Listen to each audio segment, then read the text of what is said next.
8 মাস পর বিধানসভা ভোট, সাংগঠনিক ত্রুটি শুধরে নিয়ে ভোটে নেমে পড়ার ডাক দিয়েছিল তৃণমূল। কিন্তু শক্তি বাড়িয়ে বিজেপি পাল্টা আঘাত আনার রাস্তায়। বাংলার রাজনীতিতে আরো দুটো দলও ঘর গোছানোর কাজে নেমে পড়েছে। ঘটনা হলো, এই দুই দল আবার ভোটের বন্ধু। 2016 সাল থেকে জোটের সঙ্গী। বিধানসভা, লোকসভা, উপনির্বাচন একাধিকবার দুই রাজনৈতিক দল একে অপরের কাছে থেকেছে, হাত ধরাধরি করে ভোট লড়েছে। যদিও ভোটের ফলে বিরাট কিছু হেরফের হয়নি। নামতে নামতে একেবারে তলানিতে পৌঁছে গিয়েছে সেই দুই দল, অর্থাৎ বাম কংগ্রেস কি আগামী বছরের বিধানসভা ভোটে আর জোট করবে না? কোটি টাকার এই প্রশ্নের প্রাথমিক উত্তর কিন্তু মিলে গেল, যা আশঙ্কার চোরা স্রোত তৈরি করেছে দুই দলেরই সমর্থকদের মনে ও মাথায়।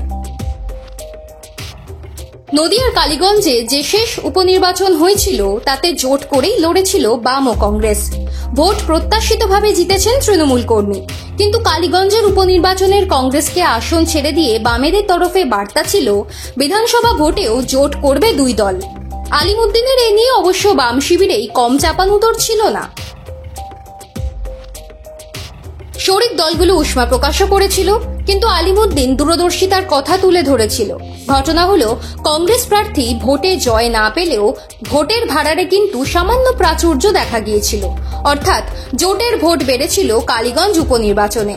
যেহেতু ওটাই ছিল এই রাজ্যে শেষ ভোট, তাই মনে করা হয়েছিল কালীগঞ্জের মধ্যে দিয়েই বিধানসভা ভোটের জোটের কাজ সেরে রাখলো বাম ও কংগ্রেস। কিন্তু বাস্তবের ছবিটা অন্যরকম। প্রদেশ কংগ্রেস সভাপতি শুভঙ্কর সরকার কিন্তু বলে দিয়েছেন 294টা আসনে প্রার্থী দিয়ে নিজেদের মতো করেই লড়বে কংগ্রেস। তার কথায়, পশ্চিমবঙ্গের রাজনৈতিক প্রেক্ষাপটে কংগ্রেস 294টি বিধানসভায় একক শক্তিতে হাত প্রতীক নিয়ে লড়াই করবে। শুধু তাই নয়, আমাদের কর্মী নেতারা সেই লক্ষ্যে বাংলার জনগণের কাছে সেই আশীর্বাদ চায়। বাংলার উন্নয়নের জন্য, বাংলার কৃষ্টির জন্য, বাংলার ঐতিহ্যের জন্য, বাংলার নারী সুরক্ষার জন্য কংগ্রেসের প্রতিটি কেন্দ্রে প্রতিদ্বন্দ্বিতা করা উচিত। প্রদেশ কংগ্রেস সভাপতির এই মন্তব্য যে ঝড়, আশঙ্কা, উদ্বেগ তিনি বাড়িয়ে দেওয়ার জন্য যথেষ্ট, তা আর বলার অপেক্ষা রাখে না। বেশ কিছুদিন ধরেই বাংলার রাজনীতিতে এই নিয়ে কথা চলছে। সিপিআইএম এর তরফে কেন্দ্রীয় কমিটির সদস্য আভাস রায়চৌধুরী স্পষ্ট কথায় বেঙ্গল পলিটিক্সকেই বলে দিয়েছিলেন, কংগ্রেসের সঙ্গে জোট চায় বামেরা। এই পরিস্থিতিতে কংগ্রেসের একা লড়ার সিদ্ধান্ত চাপ যে বাড়িয়ে দেবে তা নিয়েও কোনো সন্দেহ নেই। শুধু তাই নয়, নতুন করে বিধানসভা ভোটের মাপঝোপ করতে হবে আলিমুদ্দিনকে। শূন্যতা কাটাতে মরিয়া সিপিআইএম এর কাছে এই ব্যাপারটা যে সহজ হবে না তা নিয়ে কোনো সন্দেহ নেই। লোকসভা ভোটের শেষ ছবি না দেখলে কংগ্রেসের একা হাঁটার যুক্তি খুঁজে পাওয়া যাবে না। গত বছরের লোকসভা ভোটে কংগ্রেস 11টা বিধানসভা আসনে ভালো ফল করেছিল, এগিয়েও ছিল অন্য দলগুলোর থেকে। মুর্শিদাবাদের একাংশ, উত্তরবঙ্গের বেশ কিছু জায়গা কংগ্রেসের উপর আস্থা রেখেছিল। সেই ফলের নিরিখেই কংগ্রেস বুঝতে পারছে একা লড়লে ভালো ফল করতে পারে। কংগ্রেসের নেতাদের একাংশ এও মনে করে বামেদের অনেকেই কংগ্রেসকে ভোট দেয় না। এই একই ধারণা উল্টো শিবিরেও রয়েছে। দ্বিতীয় যুক্তি, সম্প্রতি প্রদেশ কংগ্রেসের শীর্ষ নেতাদের তরফে জেলায় জেলায় নেতাদের কাছে একটি চিঠি পাঠিয়ে কয়েক দফা সমীক্ষা করার কথা বলা হয়েছিল, যেখানে এও বলা হয়েছিল আম জনতা জোট চাইছে কিনা তাও জানতে হবে। সেই চিঠির উত্তর পেয়েই কি কংগ্রেস বুঝতে পারল বামেদের সঙ্গে না হেঁটে হাত এবার নিজের মতো শক্ত করা উচিত?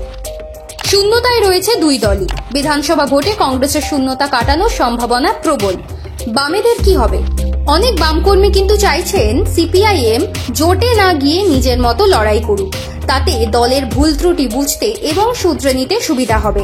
লোকসভা ভোটের নিরিখে বামেরা মাত্র একটাই বিধানসভা আসনে লিড নিতে পেরেছিল, তাও ছিল মুর্শিদাবাদ, অর্থাৎ অধীর রঞ্জন চৌধুরীর এলাকায়। কংগ্রেস যদি বাংলার ভোটে বামেদের হাত ছাড়ে, অধীর কি করবেন সে প্রশ্নও কিন্তু উঠে আসছে। যদিও অধীরের চেষ্টাতেই গত কয়েক বছর ধরে বাম কংগ্রেস জোট হচ্ছে।